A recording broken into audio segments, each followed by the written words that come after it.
Je suis très heureuse de recevoir la chef de contenu médias sociaux et webmestre chez Futur Simple, Karina Lepage.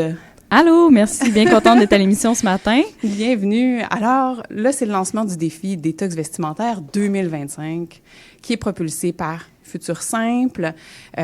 Donc, c'est de ça dont tu viens nous parler ce matin. Oui, donc voilà, c'est notre 3e édition du défi Détox vestimentaire. Puis, pour ceux et celles qui connaissent pas, c'est vraiment un défi qui vise à ce qu'on repense notre consommation de vêtements et notre lien, notre rapport aux vêtements, parce qu'on sait, on consomme énormément de vêtements. Et on en garde beaucoup, hein, oui. Pour rien, on accumule, c'est effroyable. Je sais pas pour toi, mais moi, ma garde-robe, elle est pleine, et même si je participe au défi. Oui, ben oui, absolument. Puis à chaque année, je me dis, bon, là, tu sais, je vais faire des bagues, je vais en donner, je vais en revendre, en échanger.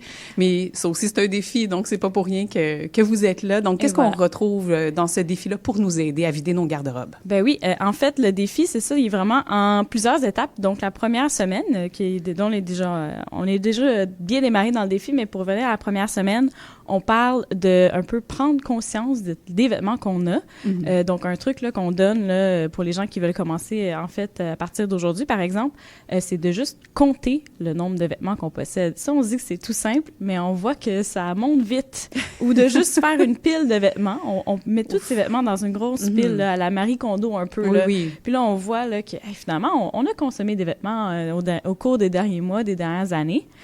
Donc ça, c'est un peu le premier, tu sais, prendre conscience de tout ce qu'on a, c'est la première étape. Sinon, en deuxième, ensuite, on va venir vraiment parler de, bon, pour le mois, on vous met au défi de ne pas acheter de vêtements neufs. Puis, en fait, je veux aussi le rappeler, pour le défi détox, on parle beaucoup de, justement, nous, on parle de fast fashion. C'est vraiment réduire la consommation de fast fashion. Tu sais, nous, tout ce qui est, justement, consommer local, encourager des designers d'ici, locaux, nous, on est vraiment pour ça.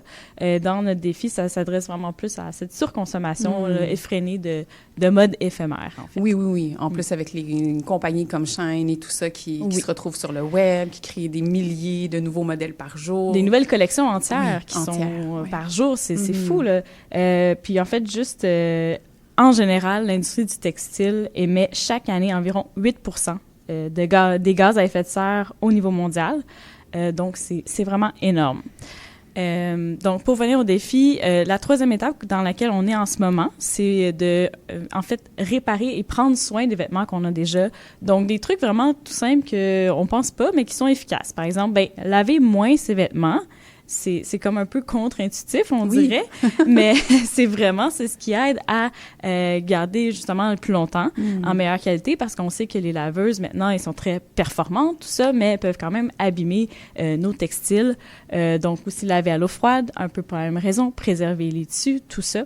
Et aussi apprendre à réparer, parce que je sais pas pour toi, mais moi je sais pas comment raccommoder mes vêtements tant que ça. Oui, c'est une habitude qui s'est perdue avec le temps. Il y a un trou, on jette, ou on se dit, bof, peut-être que quelqu'un d'autre va le prendre. C'est ça. Ou moi je le mets dans un sac que j'ai, qui est au fond de mon garde-robe, mais je pense qu'on a tous ces petits, des bas troués, par exemple, qu'on veut vraiment réparer. Donc là, juste cette semaine, on a sorti une capsule là, qu'on avait faite avec notre journaliste Share.5, Émilie Ruet, qu'elle teste comment différentes façons qu'elle a trouvées sur TikTok de réparer des bas. Puis finalement, c'est un peu ça maintenant, comment on apprend, tu sais. Donc là, elle nous montre un peu comment elle essaie différentes techniques pour réparer ces vieux bas qui traînent puis qu'on sait plus quoi faire avec.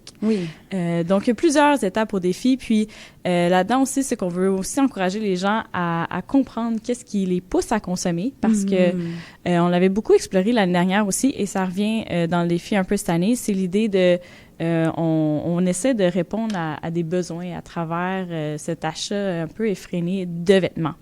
Ça peut être, par exemple, si on va en sortir avec nos amis, on se dit souvent, on va-tu magasiner? C'est comme pour répondre à un besoin de plaisir un peu, d'activité sociale ensemble. Il y a quelque chose là-dedans qui... fait que, mettons, on se dit que durant le défi, on dit, pourquoi pas, plutôt que magasiner, aller faire une sortie, aller souper, pourquoi pas. Ça va venir répondre aux besoins de se faire plaisir, de se gâter. Même chose, des fois, les gens y vont par « Ah, ben tiens, j'ai une semaine stressante, je vais aller me changer les idées. » Oui. Donc, il y a un peu... Il y a comme toutes sortes de stratégies qui sont employées pour répondre à un besoin qui est autre, finalement, qui pourrait être répondu autrement. Qui pourrait être répondu autre que par la surconsommation. Puis en fait, ce qui est intéressant, c'est que dans le défi, on est sur Facebook et sur Instagram. Et dans le groupe Facebook, les gens ont des beaux témoignages de comment, finalement, c'est beaucoup plus libérateur qu'on pense de, justement, arrêter d'acheter et de surconsommer. Parce qu'on découvre des pièces qu'on aime et qu'on a à la maison, on les style. Il y a quelque chose de très créatif de faire, ben, tu as une garde-robe un peu restreint, disons, on travaille avec un peu ce que tu as déjà, puis essaie de créer des nouveaux styles, des nouvelles façons de porter tes vêtements. C'est vraiment, les gens trouvent ça le fun, puis en plus, ben justement, tu dépenses moins. Ça, c'est un gros bonus en ce sens-ci. C'est pas négligeable d'économiser. Absolument. Puis, en fait, il y a aussi toutes les compétences que tu peux aussi apprendre, justement, si tu te mets à la couture. Il y a quelque chose de... C'est très pratique aussi dans la vie de tous les jours. Donc, puis même au niveau de le matin, décider quoi porter, si on a moins de vêtements ou en tout cas la garde-robe ne déborde pas et tout, on voit bien clairement tout ce qu'on a, ben c'est déjà beaucoup plus facile.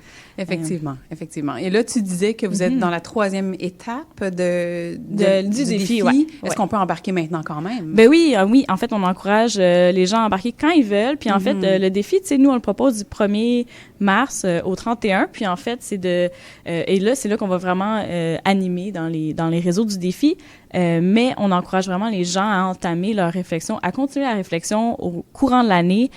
Puis même, on a des gens qui nous ont écrit « Ah, depuis que j'ai fait le défi, je suis à ma 2e année sans acheter de vêtements neufs. » Donc, on voit qu'il y a un élan, puis les gens mordent à ce défi-là, puis ils continuent de pousser la réflexion plus loin. Puis nous, c'est ce qu'on encourage. Ben oui, absolument. C'est vraiment des beaux témoignages. Puis là, vous avez des super porte-paroles. Vous avez aussi une collaboration avec la nouvelle plateforme qui est liée à Futur Simple, dans le cadre du défi, là. Oui, donc d'abord pour les collaborations, c'est ça, cette année, en fait, l'année dernière, on avait travaillé avec Joëlle Paquette, qui est une influenceuse en mode durable, puis elle fait vraiment des séries de vidéos pratico-pratiques. Puis là, cette année, justement, elle a fait des vidéos, par exemple, sur la garde-robe capsule. Donc, elle monte 10 pièces de vêtements qu'elle a portées et stylées de différentes manières durant une semaine. Donc, là, elle va porter des bijoux, des accessoires différents. Puis, vraiment, on voit que juste les petites différences, on n'a pas remarqué tant que ça. Elle dit même dans sa description, finalement, les gens se foutent un peu de ce que tu portes, tu sais. Est-ce qu'ils remarquent vraiment? Peut-être, là. Si on décide de l'agencer différemment ou d'accessoriser. Ouais, est-ce que c'est comme ça? Ouais, c'est accessorisé. Puis sinon, on fait aussi une collaboration cette année avec Danae Beaulieu, qui est un humoriste. Puis en fait, on a collaboré avec lui souvent. Puis pour ce défi-là, on s'est dit, on aimerait explorer un peu l'aspect genré, veut pas, dans la détox vestimentaire. On sait, c'est beaucoup les femmes qui surconsomment, mais en même temps, c'est pas nécessairement... je veux dire, il y a tout l'aspect de pression sociétale aussi qui vient avec cette différence-là. Oui. Donc là, lui, c'est là, sa job un peu cette année, c'est de venir explorer. Par exemple, il fait un sketch là avec la routine matinale. Okay. Donc, il vient... on voit, par exemple, que sa blonde et lui, dans ce sketch, sa routine est très, très longue à sa copine, tandis que lui, brosser les dents, c'est même optionnel là, dans le sketch. Donc, il y a beaucoup de petits clins d'œil comme ça. Puis sinon, pour Fait que, donc oui, on a sorti une édition spéciale de Fait que, qui est notre nouvelle plateforme destinée aux 18-35 ans. Puis dans en fait, cette édition-là, on présente justement les sketchs de Danae. On va voir notre collaboratrice Leila en friperie nous donner des astuces. Si on a besoin d'acheter, on propose d'acheter usagé et elle nous montre un peu comment. Donc, c'est vraiment une belle édition qu'on vous encourage à aller voir sur faitque.ca en format vidéo. Donc, c'est du bonbon, en fait. Ben oui, c'est vraiment un super bel ajout, une belle complémentarité avec ce qui existe déjà à travers le défi. Et là, où est-ce qu'on... Là, tu as parlé de Facebook, Instagram, pour les gens qui nous écoutent. Si on veut plus d'informations, où est-ce qu'on vous trouve? En fait, c'est ça. Donc, rendez-vous sur un groupe Facebook qui Détox vestimentaire ou sur notre Instagram Défi Détox vestimentaire. Et bien sûr, je vous encourage aussi à aller sur feke.ca pour aller voir notre nouvelle édition spéciale Détox vestimentaire. Ça ne peut être plus clair que ça. Et par curiosité, combien de participants là, on monte à 11 000 en ce moment et on vise 12. Donc, on espère que d'ici la fin du défi, on était à 10 000. Donc, on voit que les gens embarquent de plus en plus. C'est vraiment le fun. Ben oui, merveilleux. Merci, Karina Lepage, donc chef de contenu médias sociaux et webmestre chez Futur Simple. Un grand merci de ta présence aujourd'hui et puis embarquez dans le défi. Et voilà. Merci beaucoup. Bonne journée. À bientôt. Salut.